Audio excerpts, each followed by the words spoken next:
Και καλημέρα σας. Ευχαριστώ που ήρθατε σχετικά πρωί για Κυριακή. 11.30 ώρα. Ευχαριστώ πάρα πολύ. Το σημερινό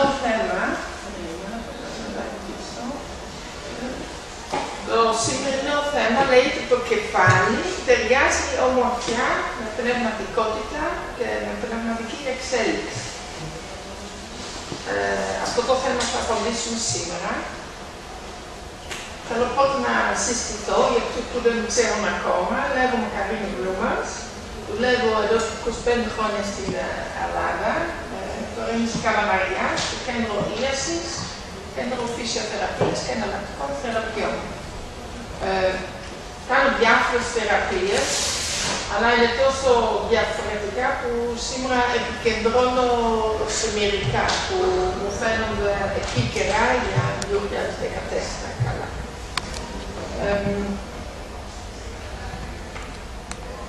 Τώρα, Έλληνες που είστε, αυτοί που δεν μου ξέρουν, θα έχετε στο μυαλό σας από ποιο χωριό είναι.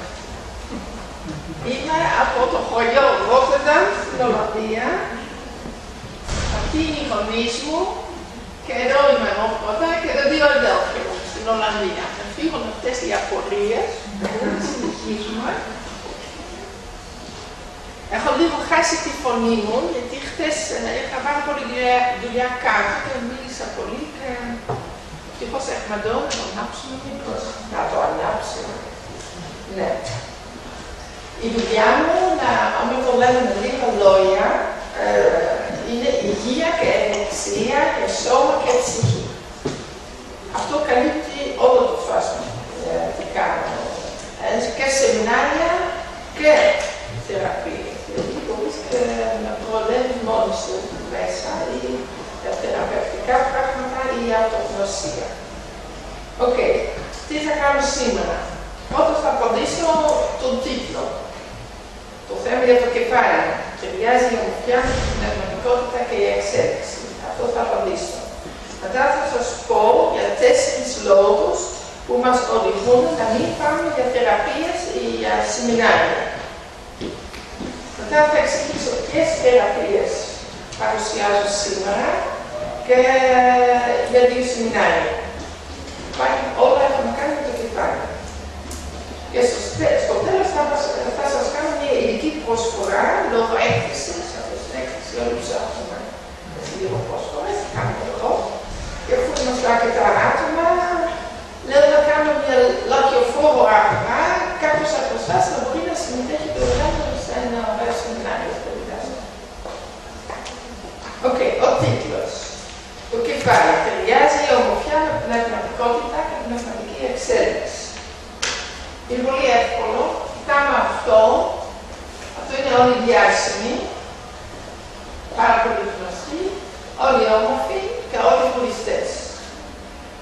Δεν λένε θα είμαστε άσχημοι, απεριποίητοι, ό,τι να είναι, γιατί είμαστε βουλιστές.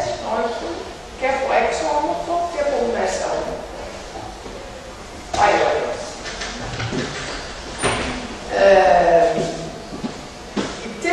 Λόγοι που μας σταματάνε εσωτερικά να κάνουμε σεμινάρια ή θεραπείες, θα χάσουμε εδώ. Δεν αξίζω, συντηρητικότητα, η σκέψη προς ομορφιά είναι κρυφτή ή αν ενημερότητα, δυσπιστία. Ξεκινάμε με δεν αξίζω. Ιδιαίτερα οι γυναίκες το έχουν, δεν ξέρω μήπως και άντρες, αλλά ιδιαίτερα οι γυναίκες που βλέπω στην Ελλάδα προτιμάνε να προσφέρουν στους άλλους παρά στο εαυτό τους. Γιατί μέσα τους έχουν μια επίθεση που δεν αξίζει. Και λένε είναι ανώτερη αξία να προσφέρω στους άλλους.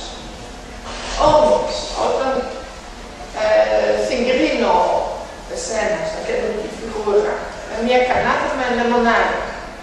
Και όλους τους ανθρώπους που βοηθάς, που θες να βοηθήσεις στην ποτήρια, κατέβεις τον καθένα να έχει ένα ωραίο ποτήρι με λεμονάδα. Η κεντρική φιγουρά, η κανάτα, πανήρει η μάτια. Αλλιώς δεν έχει τι να μοιράζεις. Έχει μοιράσει μια φορά, άδειας η κανάτα,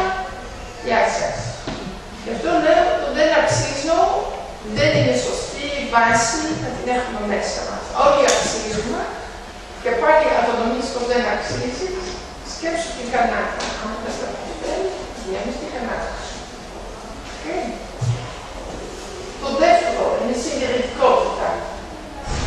Η συντηρητικότητα ενώ τους ανθρώπους που φοβούνται να αλλάζουν, να είναι μέσα τους, ξέρω τη διάφορα, δεν ξέρω πού θα πάω, δεν ξέρω τι θα αποκτήσω όταν αλλάξω, όταν θα κάνω κάτι καινούριο. Αυτό είναι κρίμα. Γιατί είμαστε στην γη να δείξουμε το βαθύτερο εαυτό μας, να δείξουμε την κλίση μας, το πάθος μας, να εξελιζόμαστε, να είμαστε έμπνευση για τους άλλους με αυτόν τον τρόπο.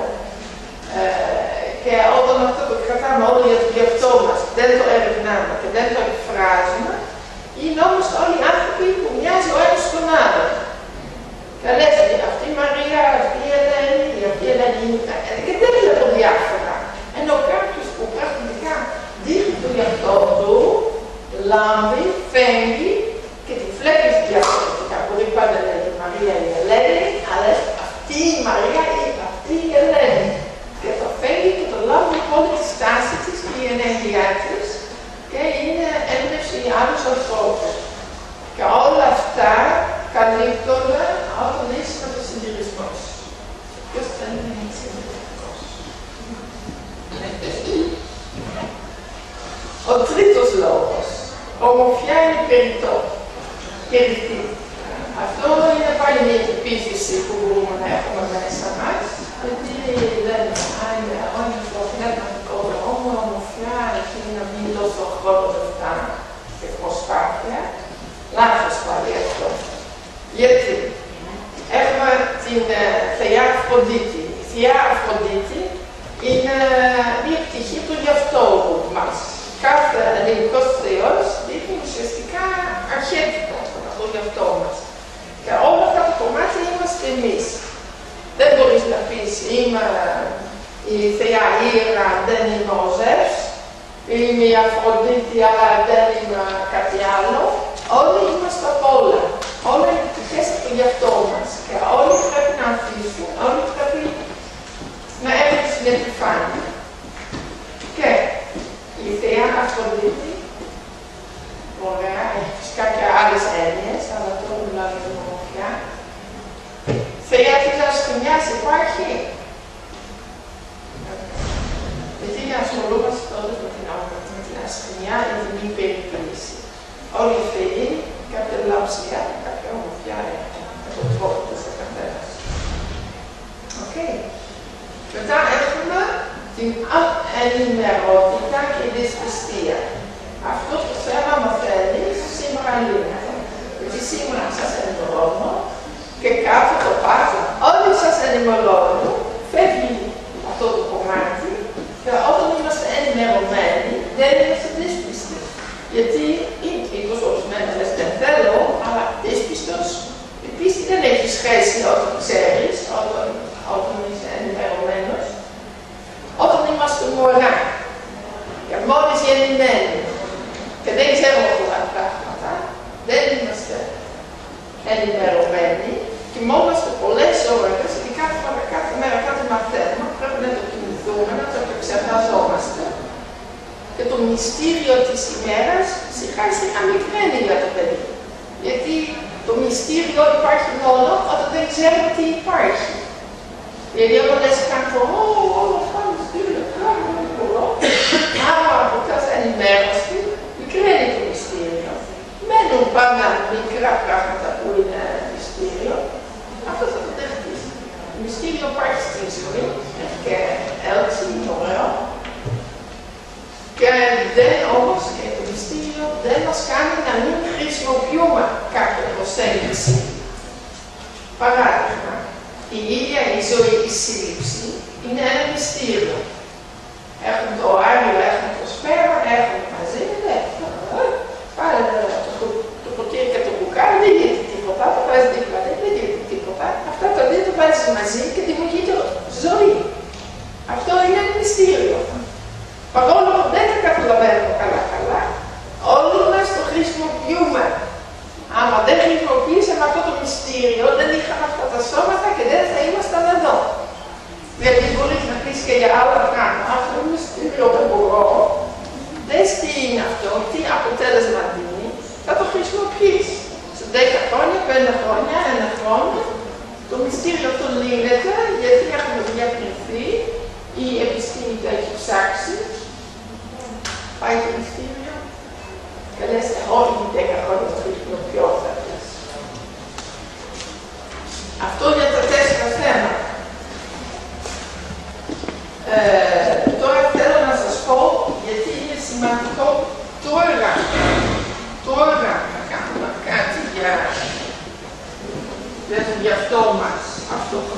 ψυχολογία, κάνει ένα σεμινάριο, κάνει μια θεραπεία να βοηθάς το εαυτό σου.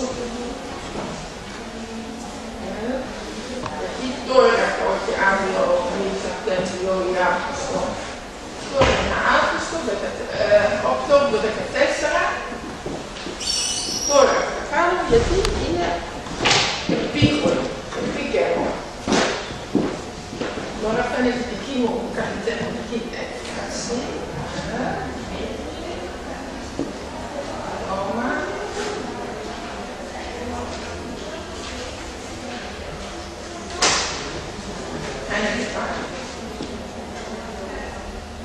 Θα μιλήσω λίγο για τσάκρα. Το σώμα είναι γεμάτο τσάκρα.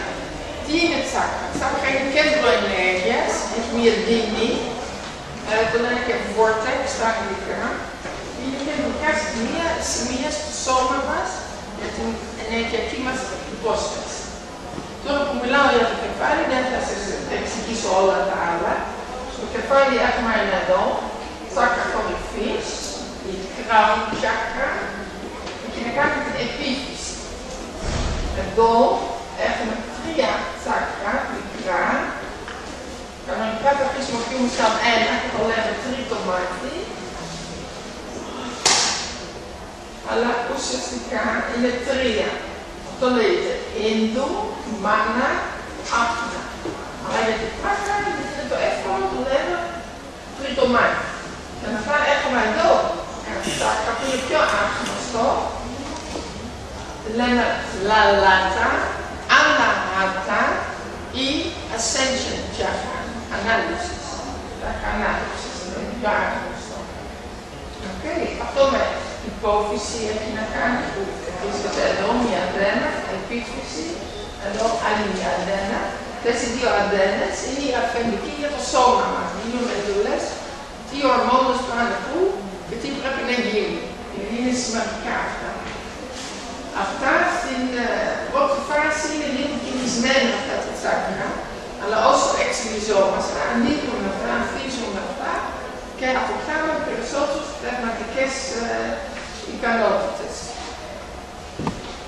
Τώρα, γιατί το λέω αυτό? Είπαμε γιατί τώρα θεραπείες, τώρα αλλαγές. 2014 έχουμε όλοι καταλάβει πως έχουμε ένα θέμα, όλη τη γη και για μας ιδιαίτερα η Ελλάδα. Έχουν κάτι καταστροφές, πολιτικές, οικονομικές, το ένα το άλλο. Χάνουμε την εμπιστοσύνη μας, την καθημερινότητά μας. Αλλά θέλουμε να τα αλλάζουμε αυτά. Δεν είναι κακά πράγματα, είναι η καταστροφή.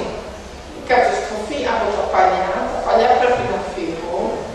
Δημιουργείται ένα κενό μετά, ένα void, το λέμε στα αγγλικά, ένα κενό, όπως ξέρεις, ένα κενό που φάει τα καινούργια πράγματα εκεί μέσα.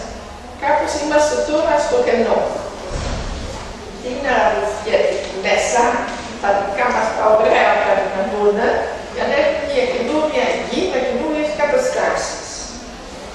Όπως είπε ο Einstein, όταν έχουμε ένα πρόβλημα, το πρόβλημα είναι ας πούμε αυτό το μπουκάλι, το δημιουργήσαμε εμείς με αυτά τα μυαλά. Και πρέπει να το λύνουμε. Δεν θα το λύνουμε με τα ίδια μυαλά, γιατί αυτά τα μυαλά ξέρουν από αυτό το επίπεδο. Είναι μεγάλο θέμα. Θέλει καινούριο μυαλό, άλλο μυαλό, πιο ανοιχτό μυαλό. Κάτι από πάνω, εξωγήινη έχουμε. Αλλά η εξωγήινη άσπρα, εμείς να ανοίγουμε το μυαλό μας, να ανοίγουμε αυτό και αυτό, συντονίζουμε αυτά τα τσάκρα, ανοίγουμε το κεφάλι μας, για να έχουμε έμπνευση και να συνδυόμαστε με πιο πάνω τσάκρα, με το Θεό, με τις φωτονικές ενέργειες και βλέπουμε τα πράγματα με άλλη ματιά. Βλέπουμε την κάνει με άλλη ματιά, βλέπουμε με άλλη συχνότητα, βλέπουμε μήπως την ενεργειακή κατάσταση, μας έχει μια φανταστική πρωτοποριακή ιδέα και αλλάζει αυτό το πρόβλημα. Γι' αυτό είναι 2014 σημαντικό να αλλάζουμε τώρα. Και λες, μήπως ποια είναι η μαγό, ποιος είναι η μαγό, είμαστε σημαντικοί. Γιατί υπάρχουν οι νόμοι. Όσο ψάχνει ψηλά, τόσο χαμηλά. Όσο μέσα, τόσο έξω. Χάος έξω σημαίνει χάος μέσα μας. Όταν οργανώμαστε από μέσα μας έχουν καινούριες ιδέες, αλλά τα κράτη προς τα έξω αλλάζει και το περιβάλλον μας. Και ο καθένας μας είμαστε η εμπειρία. Όταν αλλάζω εγώ, αλλάζετε εσείς σιγά μαζί, αφού σας μιλάω, σας αγκαλιάζω ενεργειακά, σας βοηθάω και αλλάζει και κάτι σε εσάς, εσείς μιλάτε στο σπίτι, κάθε στον άντρα σας, στην γυναίκα σας, δίπλα αλλάζει και αυτή. Και σιγά αυτό ρολάει και όλη στην βάδα και αλλάζουμε όλη την Ελλάδα, όλη την γη και πολλοί οι άνθρωποι δουλεύουν σε θέματα και έτσι εμείς αλλάζουμε. Ποιος να αλλάζει? Η εξωγήινη, το δεκάδο μας την κυβέρνηση, τα ζήτημα αυτά. Εμείς από μέσα μας πρέπει να αλλάζουμε για να μιλάει προς τα έξω. Οκ. Το να φτάνει εδώ.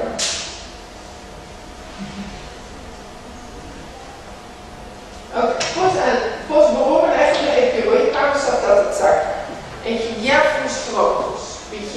από τα πράγματα που κάνω εγώ αναφέρω τώρα, π.χ. με μασάζ, με διαλογισμός, με ρέικι, με καθαρισμός από το εθερικό σώμα.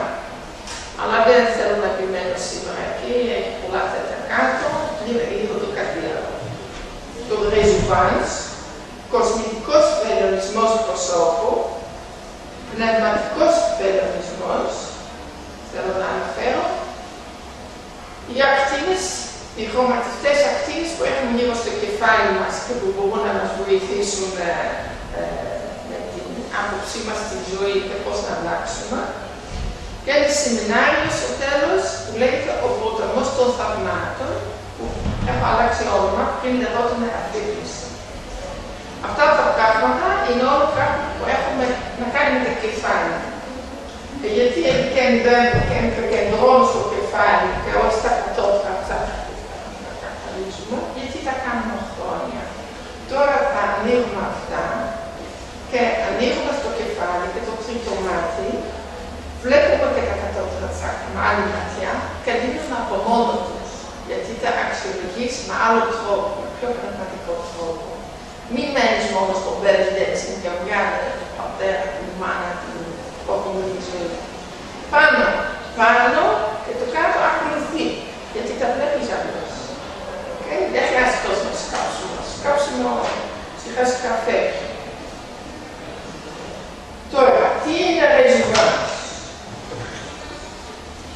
Εδώ μια φωτογραφία επίδειξης. Ρεζουβάνς είναι ένα βιοενεργειακό μασάζ προσώπου που δίνει από άποψη κοσμητική, δίνει lifting, δίνει καλύτερη ποιότητα δέρματος, βοηθάει με σπυράκια, ανομαλίες, αχρωμία, ενεκροσμάγματα, χαλαρώνει, αλλά και βοηθάει να ανοίξει αυτά τα τσάκρα που έχουν προκαλήσει σήμερα. Γιατί με το ρεζουβάνς δεν βλέπουμε μόνο πρόσωπο, βλέπουμε πρόσωπο, κρανίο, στο οικονομικό και στο μαθητένα. Όλη την εκεί για να απελευθερώνεται και να μπορεί η ενέργεια από το σώμα και την άτομα εύκολα να πάει στο κεφάλι και να αναπτύσσει συνεχή. Και εγώ τον το είπα, δεν το είχα στο μήνυμα. Αλλά είδα τους ανθρώπους να αλλάζουν και να δίνουν πολύ λαμπανή. Έχουν αλλάξει το πρόσωπο, αλλάζουν πνευματικά. Και μαθαίνουν και να χαλαρώνουν, να κοιμούνται πιο καλά και πιο εύκολα. Αυτό γι' αυτό είναι μια σειρά από 6 θεραπείες. Δεν το κάνεις όλο σε μια θεραπεία. Έχει σε 6 βήματα. Μετά υπάρχει ο κοσμητικός βελονισμός προσώπου. Φαίνονται λίγο οι βελόνες. Αυτό είναι παρόμοιο με το ρεζουβάνς, αλλά βοηθάει πιο βαθιά. Εδώ βάζουμε βελόνες στο σώμα για γενική υγεία, γιατί όταν η γενική μας υγεία δεν είναι καλά, φυσικά πώς να έχουμε πια στο πρόσωπο, ή όταν έχουμε σωματικό άνθρωπος, αυτό μας συγχωρεί και δεν εκφράζει όμορφια. Γι' αυτό βάζουμε για το σώμα βελόνες πρώτα και μετά και στο πρόσωπο, στην ίδια συνεδρία. Και έτσι δηλαδή δεν κερδίσεις μόνο ομορφιά, γεια σας. Κερδίζουμε και υγεία, ισορροπία μέσα μας. Αυτές τις θεραπείες τα λέμε όλα ολιστικές. Και ολιστικές σημαίνει που δουλεύουν και στη ψυχή και στο σώμα. Δηλαδή δεν είναι υπάρχουν για κρέμα φλωρομηνία, αυτό είναι μόνο σωματικά. Αλλά όταν δουλεύεις αυτά, δουλεύεις στη ψυχή. Τα βελονιστικά σημεία στα κινέζικα δεν έχουν μόνο νούμερα, έχουν και κινέζικο όνομα που όταν τα λέτε αυτά, δεν καταλαβαίνετε αυτά, περιγράφουν την δράση του σημείου. Ας πούμε, το άνοιγμα της καρδιάς, το άνοιγμα των φτερών, τα φτερά, τα εσωτερικά μας φτερά, ας πούμε, η αιώνια επιτυχία, το παράθυρο του ουρανό. Και όλα αυτά τα σημεία δηλαδή έχουν διπλής δράσεις. Να κάθονται.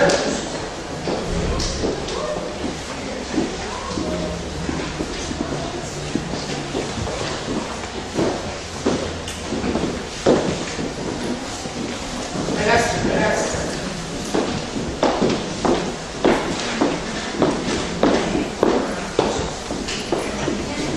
Εδώ το θέμα είναι για τους καινούριους το κεφάλι. Ταιριάζει η ομορφιά με πνευματικότητα και εξέλιξη. Και την απάντηση και είπαμε. Γιατί βλέπουμε διάφορους γνωστούς βουλιστές που είναι και ηθοποιοί και είναι και όμορφοι. Δεν αναιρεί το ένα το άλλο. Αυτή τη στιγμή έχω φτάσει να παρουσιάζω θεραπείες που βοηθάνε να ανοίγουν τα σάκρα του κεφαλιού και να δίνουν και ομορφιά. Μόλις είπαμε για το ρετικό, αυτό είναι για περιορισμό προσώπου που δουλεύει στο σώμα και στην ψυχή. Και μετά συνεχίζω λίγο πιο παράξενο πράγμα. Πνευματικός βελονισμός. Είναι σχετικά καινούργια τεχνική. Βασίζεται σε γεωμετρικά σχήματα και θα το προσθετήσουμε πάνω στο σώμα και τα γεωμετρικά συστήματα, τα σημεία τους, τις φωνίες, τις μύτες τους, αυτά είναι τα σημεία που βγάζουν την κολόνα. Για ενίσχυση από την πνευματική δράση. Ο πνευματικός βελονισμός δεν έχει τόσο το στόχο ομορφιάς. Έχει στόχο πνευματική ανάπτυξη. Ουσιαστικά θα θέλαμε, στην άβαση που έχουμε γύρω μας, εκεί να βάλουμε το λόγο στα σημεία που πρέπει. Αλλά δεν μένουν εκεί, γι' αυτό το βάζουμε στο σώμα, έτσι πολύ απαλά, με όσο λιγότερο αίσθηση και δεν θα στρίβουμε καν, έτσι απλά για να στέκονται. Μένουν εκεί 40 λεπτά συνήθως, σε ένα χώρο ήρμο με ένα ωραίο μουσικάκι και κάνεις μια ωραία εμπειρία, ένα διαλογισμό, μπορεί να βλέπεις εικόνες, να νιώθεις κάτι ουράνιο, να σου γίνει, είναι πολύ όμορφο. Τα θέματα που μπορούμε π.χ. με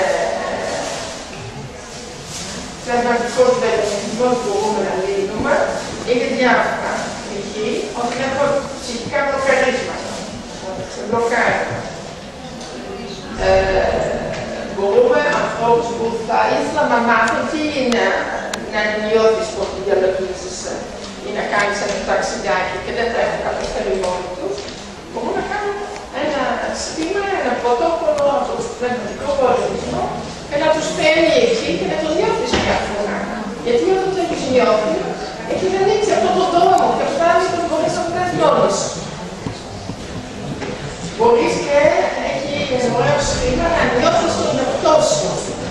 Π.χ. για παιδιά 17-18 χρονών που δεν ξέρουν τι να διαλέγουν για σπουδές, για κατεύθυνση.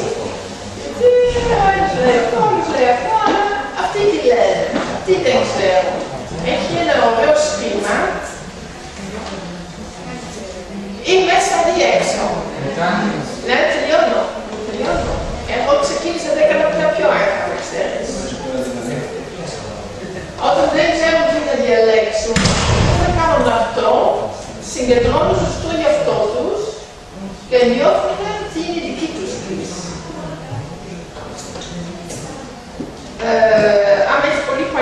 εμπειρίες που δεν μπορείς να αφήνεις, ας πούμε στην παιδική ηλικία, και εκεί υπάρχουν σχήματα, παράδειγμα αυτό, το δάσινο ομφαλό, που έχουν τον ομφάλιο ρόλο, μπορείς να ξεχωράς αυτά τα πράγματα να φύγουν πάντα.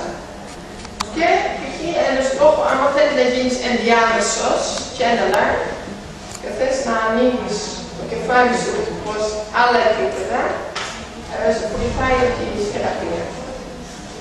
Τώρα, μη φοβάσαι να το μιλάω για άνοιγμα των τσάκρα. Δεν πάει με βία, πάει απαλά, με την ταχύτητα που ταιριάζει με σένα. Όχι να σε βιάζει να αλλάξεις. Ήπια όμορφα. Έχει σχέση με αξίες σαν πίστη, εμπιστοσύνη, ευγνωμοσύνη, ενσυναίσθηση, νέες απόψεις και βοηθάει και κατάθλιψη να φύγει. Θέλω λίγο να δοκιμάζω γι' αυτό μας ένα δέλμο. Εδώ έχει ένα σημείο που είναι στην τρυπίτσα που κλείνει τελευταία στα μωρά. Είναι στην κορυφή. Όταν κάνω μια γραμμή από τα αυτιά προς τα πάνω, εδώ στο κέντρο, στην κεντρική γραμμή, θα κάνει λίγο μπρος πίσω απαλά, νιώθεις ένα μικρό παύλο πατάκι. Αν βάζεις εκεί το δάχτυλο, πιέζεις και στρίβεις, μπορείς σε λίγο καιρό να νιώθεις μόλις να στις παλάμες και στις πατούσες. Μπαίνει ενέργεια, ξεμπλοκάρεις, μπαίνει ενέργεια στο σώμα για θεραπεία. Okay. Όσο περισσότερο χρόνο θέλει να το νιώθεις, όσο πιο μπλοκαρισμένος είσαι. Αν το νιώθεις 5 δευτερόλεπτα, θα κάνεις μπόμπα. Αλλιώς θα το κάνεις κάθε μέρα έτσι μερικά λεπτά και θα δεις σε λίγες μέρες να νιώθεις έτσι ένα μοιάσμα στις πατούσες και στα χέρια, στα πόδια. Okay. Τώρα, για την εσωτερική μας ζωή, πιο πολύ. Μιλάμε για τους χρωματιστές ακτίνες στην άβρα που έχουμε. Κάτω έχω μιλήσει χτες σε 20 άτομα, έχασα τη φωνή μου πάνω σε αυτό. Κοιτάω στα χρώματα που έχουμε στο κεφάλι και λένε κάτι για την κλίση μας, για το επάγγελμά μας, για πράγματα που προχωρούμε τη ζωή και μιλάει για την πνευματική εξέλιξη που βρίσκεται αυτή τη στιγμή. Μπορεί να σας βοηθήσει έτσι να προχωρήσετε. Αυτό το κάνω σήμερα κάτω. Υπάρχει και το τελευταίο τώρα, ο ποταμός των θαυμάτων. Ένα σεμινάριο, διήμερο σεμινάριο αφήγησης, με διαλογισμούς, μουσική και μάθημα, που μας δίνει μια όθηση να προχωρήσουμε και να θέλουμε και πνευματικές τεχνικές να μπορούμε να δημιουργήσουμε τη ζωή μας όπως την θέλουμε. Αυτό μπορεί να είναι σε διαφορετικές τομείς, κοίτα εδώ τα μαγειρικά, τα πνευματικά, τα σχήματα τα γεωμετρικά, η μαγεία. Οπότε όμως των θαυμάτων, αυτό είναι. Και δημιουργούμε υγεία, αυθονία, αυτοεκτίμηση και σχέσεις. Ουσιαστικά σε αυτά τα 4 καταλήγουν όλα που έχουμε. Okay. Δεν είναι σου έρχονται και πρέπει να στήχει. Εσύ με την πρόθεσή σου μπορείς να κάνεις εκεί αλλαγές. Οκ, αυτό είναι από πάλι. Τώρα θα κάνω ένα σύντομο ζωγραφιά να σας πω γιατί είναι από το ποταμό των θαυμάτων. Ο ποταμός είναι η ίδια η ζωή, η ροή ενέργεια στην ζωή. Εδώ είναι ο ποταμός, εδώ είναι η θάλασσα, τελειώνει εδώ. Στο ποταμό μέσα έχουμε κάτι φύκια. Επάνω στα φύκια έχει οντότητες, θες άνθρωποι κολλημένοι, φοβισμένοι, κατά με αυτό που έχουν, δεν ξέρουν τι έχουν όταν τα αφήνουν. Υπάρχουν και άνθρωποι που από το φόβο τους κολυμπάνε προς τα εκεί. Όλα τα πείματα, κούραση και πάνε εναντίον το ρεύμα, ενώ το ποτάμι πάει προς εκεί. Με αυτό το σεμινάριο μαθαίνεις να χαλαρώνεις, έχεις εμπιστοσύνη, να σου ρέει η ίδια η ζωή και αυτά τα φοβισμένα ανθρωπάκια να αφήνουν τα πικάκια και να πλέουν στη θάλασσα, με το ποτάμι και στη θάλασσα και να έχουν εμπειρίες που τους έχουν από μόνο τους. Okay. Τώρα, σύντομα θα κάνω αυτό το σεμινάριο, κάτω μπορείτε να κάνετε μία έγγραφη. Να σας πω δύο λόγια για οικονομικά, να κάνετε μία ιδέα. Αυτό το σεμινάριο, το σεμινάριο είναι Σάββατο και Κυριακή. Άμα θα το κάνεις όλο μόνοι σου, θα σου κοστίσει 2-3 ευρώ, είναι όλα στα αγγλικά. Εγώ το κάνω στα ελληνικά, είναι 97 ευρώ. Και κάνω τώρα μια προσφορά που είναι έκθεση. Θα πάρετε μαζί στο τέλος και ένα MP3 με όλο το σεμινάριο μέσα, δωρεάν. Ένα μάθημα διαλογισμό, χαλάρωση σε group. Ένα μάθημα και αυτό μια φορά. Και ένα εγχειρίδιο για να θυμάστε πώς κάνεις τις αλλαγές. Okay. Άμα λες, δεν μπορώ μόνη μου, έχω κάτι χοντρό, έχω κάτι βαρύ, έχουμε τη δεύτερη επιλογή, είναι έκει των 97 ευρώ και έχει μαζί με αυτό, όλο αυτό, έχει 3 επισκέψεις, ένα σε ένα με μένα, να σε καθοδηγήσω, να σε βοηθήσω, να σε καθαρίσω την άμα, ό,τι χρειάζεται. Και έχουμε σε μια άλλη προσφορά, άμα έχεις τη μάνα σου, την αδερφή σου, την συναδελφό σου, που θέλεις να τη σύρεις μαζί, ένα από τα δύο άτομα, ή εσύ ή αυτό το άτομο που σένεις μαζί, παίρνει έκπτωση 30%. Εγγραφές μπορείτε να κάνετε κάτω και θέλω κάτω να κάνουμε για όποιος ενδιαφέρεται κάποιος για να βλέπει το χώρο από κάτω. Να συμμετέχει δωρεάν, να κάνουμε ή να μην κάνουμε διάφορα φορά. Να κάνουμε. Τέλεια, κάτω το κάνω. Ναι, εγώ τελειώνω. Παγκάζω. Κάτω στο τραπέζι 28-29 είμαι εγώ μαζί με φίλοι και μπορείτε να έχετε περισσότερες πληροφορίες και συνεχίσουμε. Ευχαριστώ πάρα πολύ για την παρουσία σας.